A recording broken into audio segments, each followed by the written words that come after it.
En présence d'une assistance recueillie, le cercueil du maréchal remis par les autorités marocaines aux autorités françaises a été solennellement transporté par les forces armées royales à travers les rues de Rabat au milieu d'une foule silencieuse.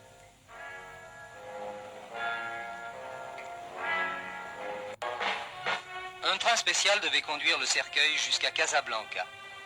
Dans une atmosphère de sévère grandeur, le corps du maréchal porté par des soldats a été placé dans le wagon que des mains pieuses avaient rempli de fleurs. Et c'est au milieu des fleurs des parterres de Rabat dont il avait été le créateur que le grand soldat fit son dernier voyage sur cette terre marocaine qu'il avait pendant de longues années modelée au gré de son génie constructeur. Car Lyautey, tel que l'a découvert son œuvre, est à la fois un nom et un visage.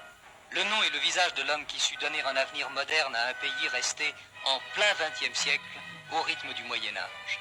Ces images de 1912 retracent quelques instants de l'action grandiose qui fit d'une terre divisée un royaume uni et pacifié.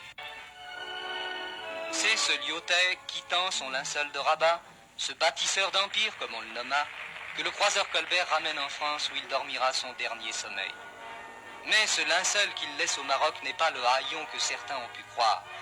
Le linceul de Lyautey, c'est toute la terre marocaine modifiée, bâtie, plantée, organisée, galvanisée.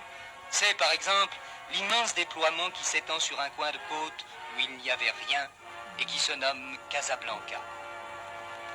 ياك ماشي انا اللي قلت، هما لما يقولوا لي فرونسي الحاميه ديالكم هي اللي تقول هكذا، حنا خاطينها.